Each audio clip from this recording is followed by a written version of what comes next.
한 해를 마무리하며 수고한 사람들과 함께하는 송년회. 하지만 이 열기가 때로는 잘못된 선택으로 이어지기도 합니다.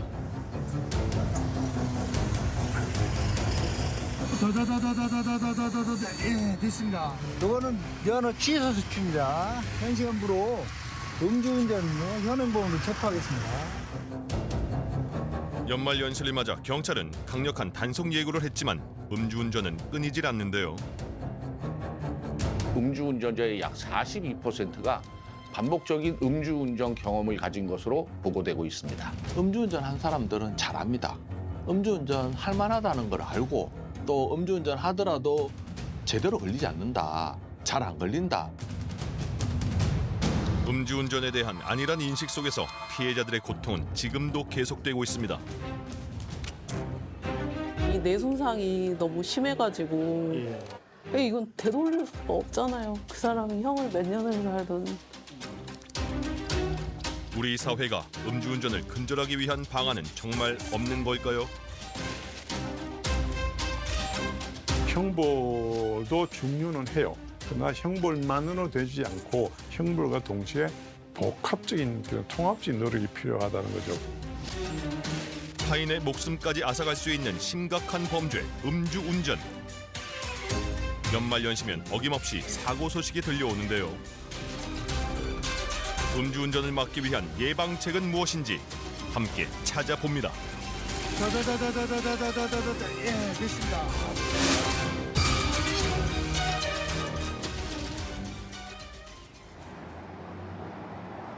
가족들과 함께하는 따뜻한 연말. 하지만 강훈 씨에게 연말의 의미는 완전히 달라졌습니다. 이제 더 이상 여동생과 연말을 함께할 수 없기 때문인데요. 늘 가족을 먼저 챙기는 막내 여동생 얘기에 오빠는 눈물이 앞섭니다. 저희 아버지가 퇴직하신 지 얼마 되지 않았습니다. 퇴직하실 때 야간 근무를 하셔서 늦게 들어오시는데 그때까지 안 자고 기다렸다가 저희 아버지한테 이제 고생했고 너무 수고했다고 현수막을 자기가 들어서 그런 게 있었거든요. 그렇게 진짜 착한 동생이었어요. 죄송합니다. 감정이 올라와가지고.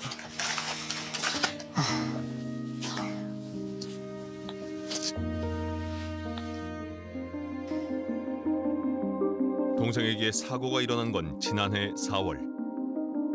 이제 막 어린이집 교사로 취업한 동생은 평소보다 이른 오전 7시경 출근을 하던 길이었습니다. 주행 신호등이 켜지고 횡단보도를 건너던 동생에게 음주운전 차량이 돌진을 했습니다.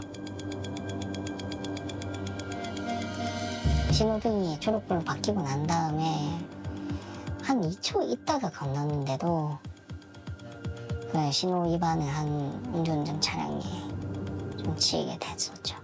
약 10m 정도를 날아가서 후두부 쪽부터 일단 떨어지게 됐습니다. 떨어지게 돼서 일단은 뒤쪽이 많이 좀 파열이 되게 됐고 골반도 부러졌고 모든 장기들이 좀 갑입에 눌려서 좀 문제가 생겼다고 들었습니다. 신호 위반을 하며 달려오던 가해 차량. 사고 당시 머리를 크게 다친 동생을 아무런 조치 없이 그대로 두고 도주해 버렸는데요. 다행히 지나가던 행인의 신고로 겨우 병원으로 옮겨질 수 있었습니다.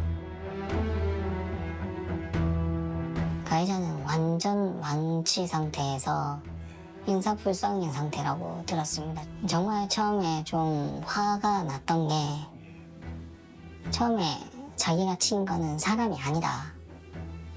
표지판을 쳤다. 라고 진술을 했고요.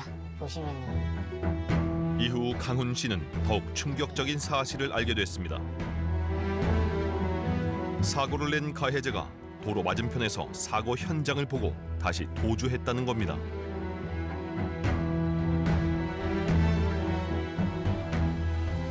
더 더 가중처벌을 받아야 되는 거죠. 그거는 저는 진짜 살인이라고 생각합니다. 그때 당시라도 내려서 조치를 할 수도 있었을 건데 지나가는 행인이 조치를 해줬습니다. 강훈 씨 가족이 유일하게 바란 건 가해자에 대한 엄중한 처벌. 하지만 가해자의 최종 형량은 9년 6개월에 그쳤습니다.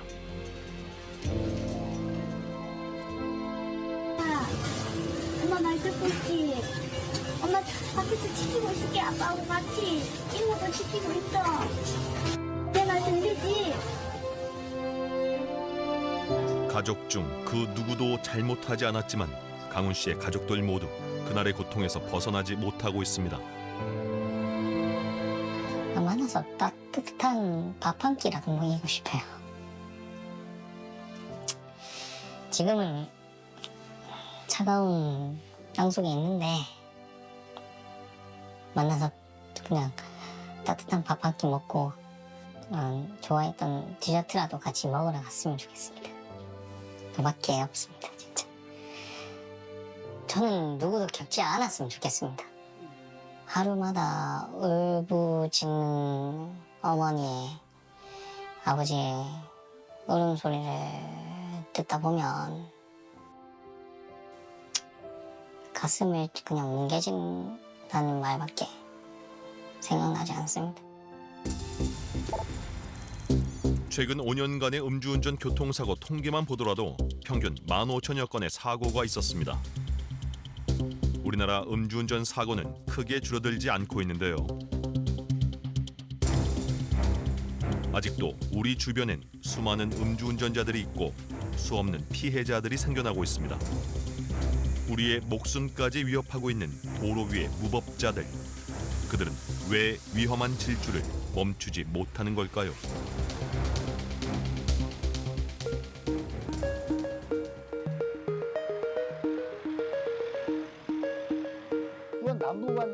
매년 이맘때가 되면 빠지지 않는 단속이 있습니다. 바로 연말연시 음주운전 특별 단속인데요. 잦은 만남과 잦은 술자리에 음주운전이 늘어날 수 있다는 우려 때문인데요.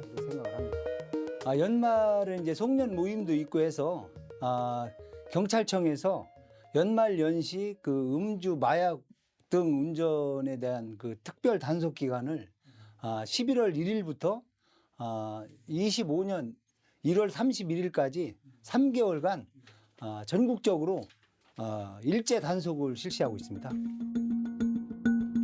음주운전은 도로 위에서 벌어지는 가장 위험한 범죄인 만큼 예기치 못한 돌발 상황과 위험 상황에 놓이기도 하는데요. 음주 단속 현장으로 나설 때면 베테랑 경찰들도 긴장을 늦출 수 없습니다. 자, 출발합시다. 오늘은 부디 음주운전자를 만나지 않길 바라보는데요.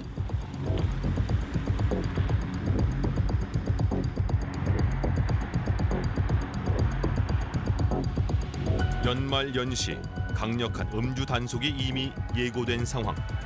안녕하세요. 음주 단속 중입니다. 한번 불러주시겠어요? 이성 씨 감사합니다. 오늘 그 야간 그 근무자가 5명인데요. 저까지 5명입니다. 그래서 지금 세 차로에 그 우리 직원이 나가서 각 차로 한 차로씩 맡아서 이제 감지를 하고 있고, 우리 또 직원 한 직원은 그 저 앞쪽에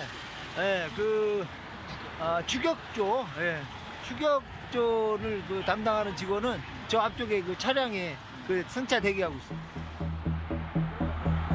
음주 단속을 거부하고 도주하는 차량에 대한 대비책까지 만발의 준비를 마쳤습니다. 저기서 도주하는 차량이 있으면 스타차를 이용해서 추격하는 겁니다. 여기서라면 같이 이제 지켜보시는군요. 수원 중부경찰서에서만 적발된 음주운전은 하루 평균 3-4건. 단속 현장은 늘 긴장감이 흐르는데요. 그런데 이때 예기치 못한 돌발 상황이 벌어졌습니다.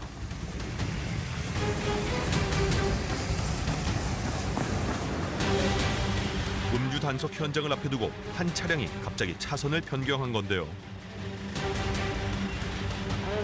갑자기 꺾어가지고. 아니에요? 안 해요.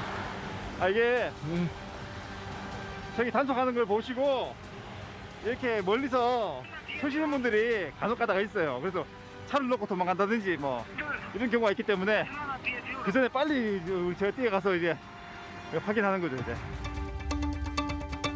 음주운전 단속 현장에서 가장 위험한 상황은 술에 취한 운전자가 멀리서 경찰을 발견하고 도주하는 경우인데요. 다른 차량은 물론이고 인도 위의 사람 그리고 경찰까지 모두 위험한 상황에 놓일 수 있기 때문입니다. 도주하다 붙잡힐 경우 처벌은 더 무거워지지만 술에 취한 운전자들은 그들의 위험한 질주를 멈추질 않습니다. 언제 어떤 상황이 벌어질지 모르는 음주운전 단속 현장. 자정이 임박한 시각. 단속 현장 뒤쪽에 의심스러운 차량이 발견됐다는 무전에 추격조가 긴급 출동합니다.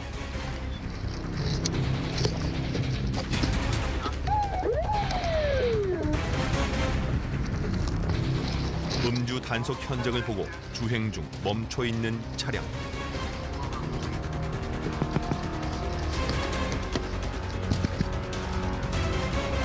네, 술 드셨어요? 아니. 일단 파킹으로 두시고 내려보시겠어요? 네. 내려보세요. 네. 그럼 한번 불어보시겠어요? 술 드셨구만, 선생님.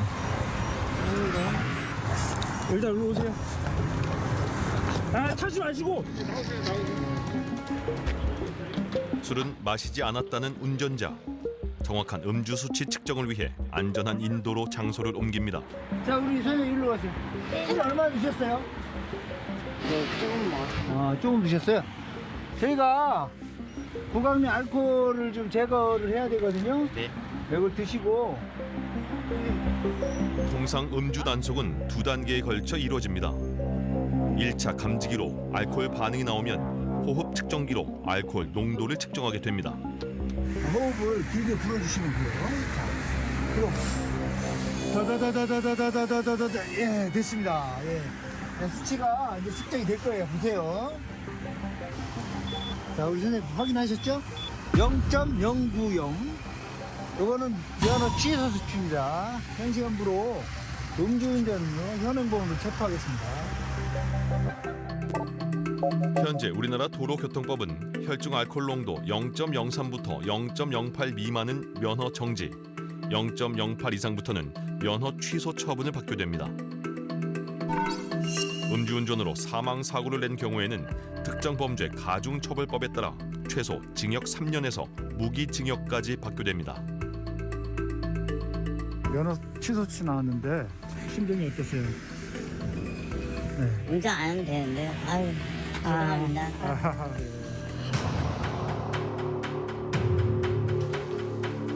도로교통법의 기준과 처벌은 더욱 엄격해졌지만 술에 취한 운전자들은 여전히 자신을 과신하며 운전석에 오르고 있는데요. 언제 터질지 모르는 시한폭탄을 안고 달리고 있는 음주 운전자들. 그들은 왜 절대 안 된다는 걸 알면서도 멈추지 못하는 걸까요? 전문가는 그 이유를 우리 뇌 속에서 찾을 수 있다고 합니다. 이걸 사실 신경학적으로 보면 자기를 절제하는 능력이 떨어지는 거거든요. 술만 들어가면 이런 전두엽 기능이 남들보다 더 떨어지면서 더욱더 충동적이 되고 자제력도 떨어지고 다시 한번 운전대를 잡는 그런 큰 실수를 반복을 하게 되는 거죠. 음주가 운전에 미치는 영향은 생각보다 심각한데요. 운전을 하는데 꼭 필요한 주의력과 각성을 담당하는 전두엽 기능이 떨어지고요. 중추신경을 담당하는 후두엽에도 영향을 미쳐 시각 자극에 빠르게 대처하지 못하게 됩니다. 균형감과 반사작용을 담당하는 소뇌에도 직접적인 영향을 줍니다.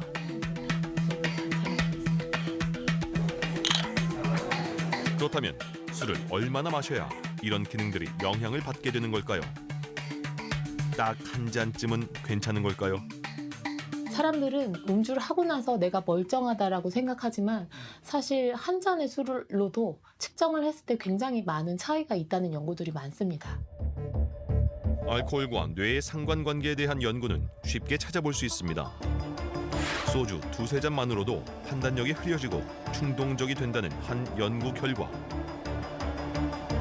술이 더해질수록 뇌의 신경계가 마비되며 몸의 감각은 둔해지고 언어 장애까지 유발할 수 있다는 겁니다.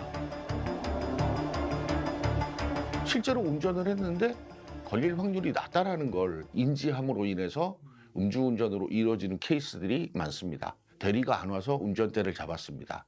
집이 가까워서 운전대를 잡았습니다. 설마 걸리겠어요? 이런 생각을 하시는 분들이 많다라는 거죠. 그래서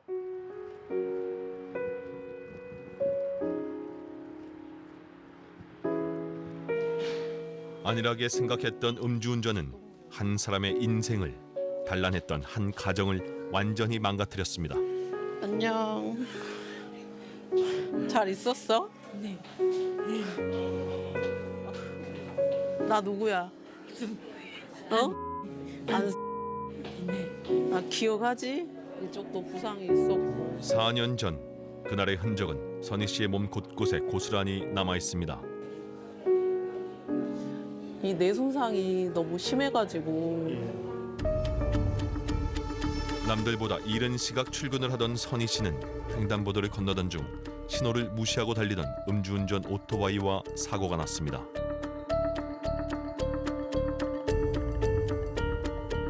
병원에 즉시 이송됐지만 뇌 손상이 너무 심해 회복을 기대하기 어려운 상황이었는데요. 결국 선희 씨는 장애 정도 결정 심사에서 뇌병변, 심한 장애 판정을 받게 됐습니다. 하지 마비 상태고요. 지금 말도 잘 못하고 일단 배변 배뇨 장애 그리고 뭐 혼자 할 수 있는 게 없어요. 그래서 지금 간병인분하고 계속 재활 치료를 진행하고 있습니다. 음식 만드는 것을 좋아했던 선희 씨. 음식 자격증만 6개. 당시 직업은 큰 병원의 조리사였습니다. 하루하루 꿈을 따라 살아가던 평범한 직장인이었습니다. 하지만 이제는 누군가의 도움 없이는 아무것도 할 수 없는 상황이 돼버렸죠. 예전에 조리사 하셨을 때 기억이 나세요? 음식 만들 때? 네. 어떠셨어요 그때는?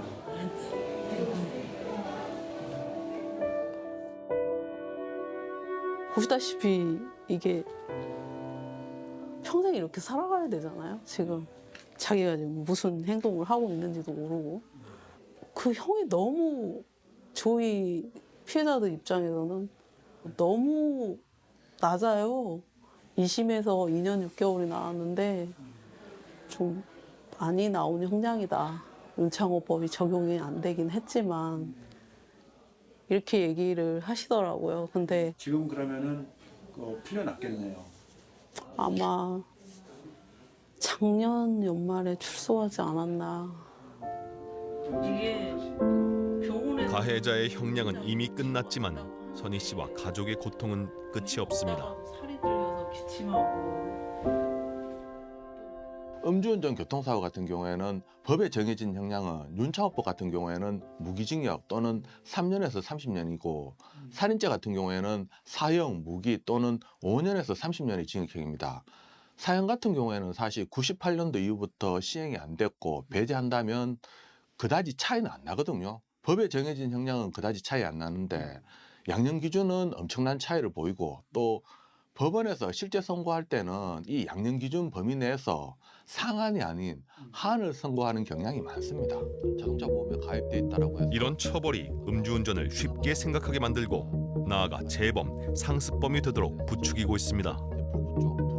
한 번 한 사람은 자신이 혹독한 처벌을 받았으면 안 할 것인데 그게 안 이루어지는 것이 1차적으로 큰 문제고 또 음주운전 한 번은 단속됐지만 그 단속되는 과정을 본인은 잘 알기 때문에 잘 안 걸린다, 할만하다라는 생각을 가집니다. 그러다 보니까 술에 취한 상태에서도 음주운전이 이루어지는 것이죠. 음주운전자들은 음주 단속에 걸리기까지 평균 25번의 음주운전 경험이 있고 중독성이 심각하다는 마약보다도 음주운전이 재범률이 높다는 건데요. 결국 음주운전을 해본 사람들은 또다시 음주운전을 하게 된다는 겁니다. 사람의 뇌를 보면 이렇게 이마 부위에 이마엽, 전두엽이라는 부분이 있습니다. 이 이마 부분이 인간을 인간답게 만들고 이 충동이나 자제를 할 수 있도록 만드는 가장 중요한 중추신경이라고 할 수 있는데 음주를 하게 되면 이 전두엽의 세포가 손상되고 굉장히 사람이 난폭해지면서 충동성이 증가합니다. 자제력이 떨어지게 되면 내가 예전에 운전을 하고 큰 실수를 했고 잘못을 했었던 거를 알지만 그걸 또 다시 충동을 억제하지 못하고 전두엽 기능이 떨어지면서 다시 한번 운전대를 잡는 그런 큰 실수를 반복을 하게 되는 거죠. 나도 모르는 새 저지르게 되는 범죄도 있습니다. 음주 다음 날 술이 덜 깬 상태로 운전하는 숙취운전인데요. 별 생각 없이 운전대를 잡았다가 범죄자가 돼버립니다. 숙취운전이 위험한 게 본인은 술이 안 찼다는 생각을 하지만 만약에 보행자나 만약에 보행자가 지나가는 걸 못 보고 사고가 날 수도 있고 또 이제 앞에 차가 정차되어 있는데 본인은 속도감이 없으니까 또 사고가 날 수 있기 때문에 그런 사고 예방 차원에서 숙취운전 단속을 하고 있습니다. 숙취운전의 경우 의도적이라기보다 자고 나면 술이 깬다는 잘못된 인식 때문에 운전대를 잡는 경우가 많은데요. 하지만 체내에 알코올이 남아있다면 음주운전에 해당되고 사고에 대한 위험성도 여전해 더욱 주의가 필요합니다. 음주운전 교통사고 통계를 보면 주로 금요일부터 주말까지 평균 이상의 사고 건수가 이어졌고요. 시간대별로는 자정 전후에 일어난 사고가 많았습니다. 야간에 비해서는 적지만 다음 날 아침 숙취 상태로 운전하다 발생하는 교통사고도 끊이질 않고 있습니다. 지난 5월 한 유명 가수가 음주 상태에서 운전을 하다 사고를 낸 뒤 그대로 도주하고 사고 이후 여러 차례 술을 마셔 음주 수치를 측정할 수 없도록 이른바 술타기 수법으로 법망을 피해갔습니다.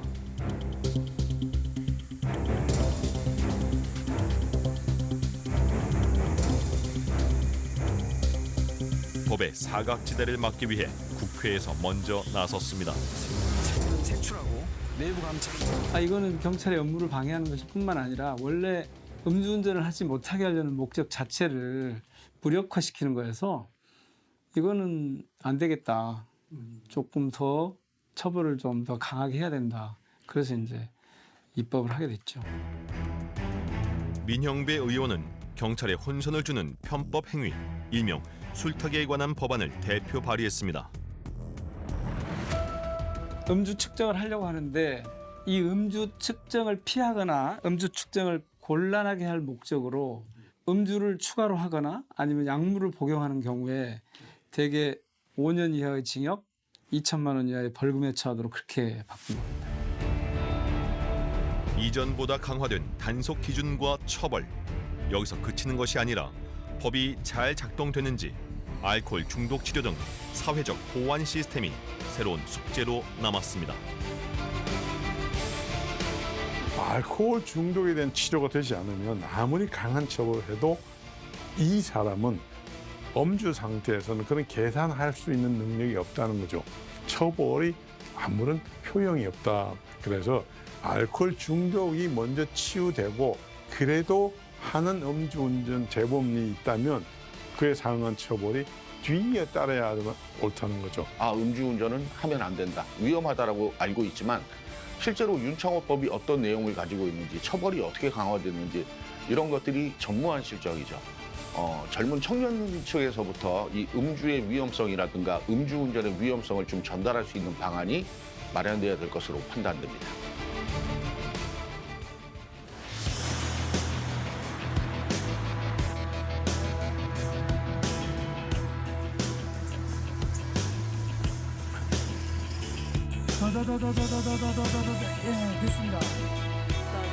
되게